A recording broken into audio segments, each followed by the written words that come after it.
Ready start. सभापति महोदय, एक व्यक्ति की आमदनी 3-4 आने और दूसरे की 10-20 हजार रुपये है। अगर वित्त मंत्री महोदय इस विषमता को दूर नहीं करेंगे तो समाजवाद का नारा बिल्कुल कोरा और कागजी सिद्ध होगा।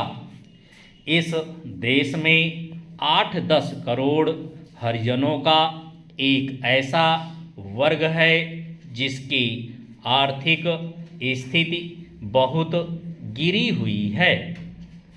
इस बजट में उनकी उन्नति और कल्याण की योजनाओं का समावेश होना चाहिए। वित्त मंत्री ने 1500 करोड़ रुपए के जो कर लगाए हैं उनसे देश के आम आदमियों की हालत खराब हो गई है।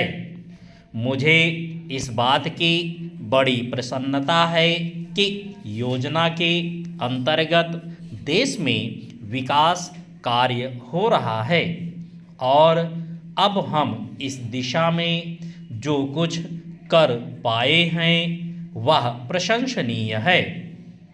लेकिन मुझे दुख के साथ कहना पड़ रहा है कि जहां कृषि के क्षेत्र में उत्पादन बढ़ रहा है, उद्योग के क्षेत्र में उत्पादन बढ़ रहा है, देश की संपत्ति बढ़ रही है, हर आदमी की औसत आय भी बढ़ रही है, फिर भी हमारे यहाँ की पुरानी गरीबी बिल्कुल नहीं हटी है।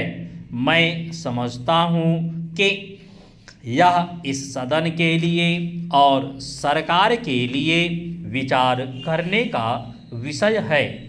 क्या कारण है कि जब हम 55 वर्ष से अपने देश की गाढ़ी कमाई का रुपया और दूसरे देशों से कर्ज लेकर बड़ी बड़ी रकमें देश के विकास के लिए खर्च कर रहे हैं और देश में धन भी पैदा हो रहा है, तब भी देश में जो लोग गरीब हैं उनकी गरीबी दूर नहीं हो पा रही है। क्या यह आश्चर्य की बात नहीं है? मैं समझता हूँ कि इस पर विचार किया जाए।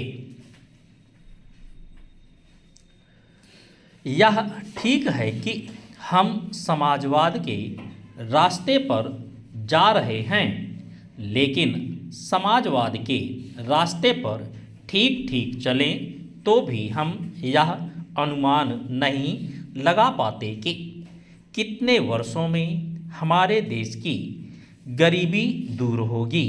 यह ठीक है कि हम योजना के तरीके पर काम कर रहे हैं, लेकिन इस बात को देखने की आवश्यकता अब पैदा हो गई है कि देश में जो धन पैदा होता है वह कहाँ जाता है। इतनी प्रगति होने पर भी हम देखते हैं कि गरीबी दूर नहीं हो पा रही है। गरीबों को खाने के लिए अन्न नहीं मिलता, पहनने के लिए कपड़ा नहीं मिलता। इसका क्या कारण है? यह गंभीरतापूर्वक सोचने की बात है। यह समाजवाद का प्रस्ताव पास करने से ही हल नहीं होगी। स्टॉप।